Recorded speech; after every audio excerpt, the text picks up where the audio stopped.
Well, let's go from the modern version of you can't do that on television to the ratings, Jim. Of course, Hold on, I'm getting my pen here, and by the way, we're gonna compare these things with the NXT program, correct? We will, and we're not going to go quarter. We're not going to go quarter by quarter through the NXT show. Well, no, I don't mean with goddamn granular detail. I mean basically, this is a head-to-head thing, so we're going to find out who won. NXT on November 6th, Wednesday night, not the normal Tuesday night, 8 to 10 p.m. on the CW. 619,000 viewers. Okay, and that's 5% up from last week, according to WrestleNomics. So they were up when they switched nights. That almost never I can't remember when that's happened to anybody for any show. But refresh me or help me out. When they were against on Wednesday nights at the start, when they were against AEW several years ago, NXT did not beat AEW. AEW won the so-called ratings war on Wednesday nights, but NXT was still doing 600-something thousand people then, right? I believe so. I don't have any of that information in front of me, but that sounds right. But that's what they lost with. That's what they got chased off Wednesday nights with, or something. Yeah, well, that was Uncle Dave's characterization. And so now, 4 or 5 years later, or whatever it is, they do 600,000 on a Wednesday night. It's about the same thing they were doing. What did AEW do? AEW Dynamite on November 6th, 8 to 10:09 p.m. on TBS, on average, 523,000 viewers. Oh. Not even close. And this is AEW's night. Well, it wasn't their night, but it was their normal night. And NXT switches nights, increases the audience from their normal night last week, and beats AEW by 96,000 people. When they did it a couple of weeks ago, and they were on Tuesday night, AEW switched nights, AEW NXT. What were those numbers? Because I can't remember. We go through so many numbers. Well, Jim, it was October 8th. Title Tuesday, you may remember, where it was NXT versus AEW. NXT on that night, their normal night on CW, and this, I think, was the second week they were on CW, 874,000 viewers on average. AEW, which aired from 9 to 11:10, so it was head-to-head with the second hour, 329,000 viewers. Ouch! Which was the record low. So basically, AEW went against NXT on NXT's night and got their ass handed to them, and then AEW went up against NXT on AEW's night and got their ass handed to them.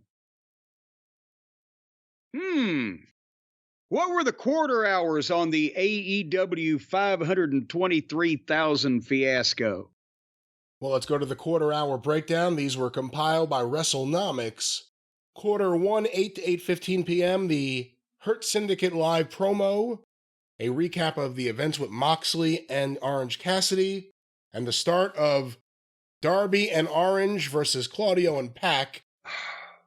666,000 viewers. Well, the mark of the beast. In this case, the beast is a little puppy named Pockets. Well, the beast, we'll find out if he's still there in quarter 2, 8:15, 8:30 p.m., the continuation of the aforementioned match, the post-match with the other Death Riders and the conglomeration, and an ad break, 575,000 viewers. Ouch. So 66 and 20, 80, 91,000 people already said, well, hell with this. Quarter 3, 8:30 to 8:45 p.m., the Ricochet confrontation with the Hurt Syndicate in the back, and the Learning Tree versus the conglomeration, No Honor, or whatever it was here, with picture-in-picture, 516,000 viewers. Oh, good Lord. So they've lost 150,000 in the first 45 minutes. Well, we go from 516, a.k.a. Nassau County, to quarter 4, 8:45 to 9 p.m., the continuation of the Tree versus Conglomeration match, an ad break, John Moxley backstage quoting the Birds. And then the start of Malachi Black versus Adam Cole. 535,000 viewers. So some more people wandered back in. At least they got 19,000 back. So, oh boy. The continuation of Malachi Black versus Adam Cole in quarter 5, the big 9 o'clock hour, 9 to 9:15 p.m. with picture-in-picture ads and the post-match congratulations or handshake or whatever it was. 511,000 viewers. Ooh, that thing did go on for a while. And as you mentioned, the atmosphere was very funereal. I think this may be an issue with Adam Cole going forward, especially you're going to give him long competitive matches. You're going to have a problem. Quarter 6, 9:15 and 9:30 p.m. The MJF mansion video, whatever that was. Jay White and Hangman Adam Page's live angle. An ad break. Chris Statlander run over by Mercedes and Camille. Followed by the Christian Cage Hook live promo, or the start of it. 469,000 viewers. Oh, good Lord. Okay, that is 197,000 people down from the start of the show, and they're under 500,000 now. Well, we go now to quarter 7, 9:30 to 9:45 p.m. The Patriarchy Hook live angle continues, followed by Don Callis and Alex Marvez being confronted by someone.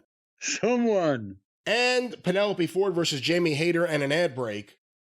498,000 viewers.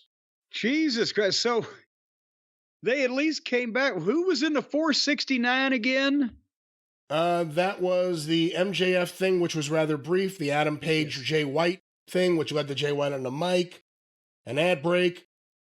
Mercedes and Camille running over Statlander. Oh, and then the start of Christian and Hook's thing. So they said, okay, Mercedes is come and gone. It might be safe. And also, we got rid of Jay White, so 29,000 people came back. Well, we go now to quarter 8, and I remind you we have an overrun. 9:45 to 10 p.m., the Continental Classic video with Okada, and the start of Powerhouse Hobbs and Ricochet versus Konosuke Takeshita and Kyle Fletcher with picture-in-picture ads. 455,000 viewers. Oh, no. 9-minute overrun, continuation of the match, and the post-match with Adam Cole, Mark Davis, Lance Archer, Brian Cage, and Will Ospreay. 460,000 viewers, and under 200,000 at 198 in the key demo. Okay, Brian, get your calculator fired up here. Because we'll go ahead and use the overrun. It's 5,000 people difference. It makes it a rounder number. They lost 206,000 viewers out of 666,000. That is, goddamn, doesn't that has to be 30-something%, ain't it? Or, well, I can't do the math. Well, and by the way, if you take out the overrun and you take out the opening segment, the true number, as we always call it when we've done it here, 508,000 viewers. And we've said it before. If they continue on the path they're on, they're going to end up with Collision's audience, and they're there. They are now there. Now, again, this was head-to-head with NXT, but it was on their night. And we'll talk about the head-to-head. I'll pull those up. NXT wasn't as hurt as AEW was. What does that tell you? And by the way, AEW lost to NXT in the key demo as well.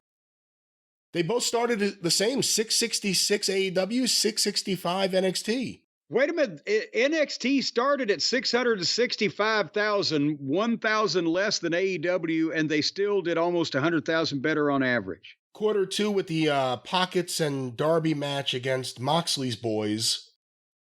Up against that was Lola Vice, Ethan Page and Ridge Holland had a promo, Kalani Jordan and Rob Van Dam's angle, and the family angle, I don't even know what that is. That did 674 versus 575 on AEW. Jesus, they gained audience. Quarter 3, which was Wesley versus Javon Evans. Rob Van Dam, again, it was an ECW theme, and Ava and Robert Stone and Eddie Thorpe, whoever that is, they were all playing backstage. 653 against 516 for the Learning Tree. But things tighten up here. Quarter 4, 845. Continuation, whatever that backstage shit was. And then Julia, Rhino was there. And then Julia, Stephanie Vacour, Kalani Jordan, Zarya, and Jordan Grace's angle. That only did 596 versus 535. 9 o'clock hour, 588 for Bubba Ray Dudley, doing something with Ethan Page and Trick Williams. 9:15, 563 against AEW at 469. For more of the Dudley stuff, Tony D'Angelo versus Nunzio from ECW. I don't think it's a big, with all due respect, like, it's not like a bunch of people like, oh my God, Nunzio's back, we gotta tune in. So that's what beat AEW there. Quarter 7, 590 versus 498. So now they're close to 100,000 up for Nikita Lyons promo. And then a Nathan Frazier Axiom angle. Oh, good Lord. And then finally, quarter 8, there's no overrun. 625 versus 455. Oh. For an 8-woman tag match. Julia Jordan Grace and Kalani. Julia Jordan Grace, Kalani Jordan, and Stephanie Vacour versus Zarya. Oh, and Zarya versus Cora Jade, Roxanne Perez, and Fatal Influence. That did better than Hobbs and Ricochet versus Takeshita and Fletcher by almost 200,000. Well, I shouldn't even say that. Not even a little under that, but what are they doing? Oh, God. Well, Mighty Mouse cartoon reruns are coming up next week. I wonder how they'll fare against them.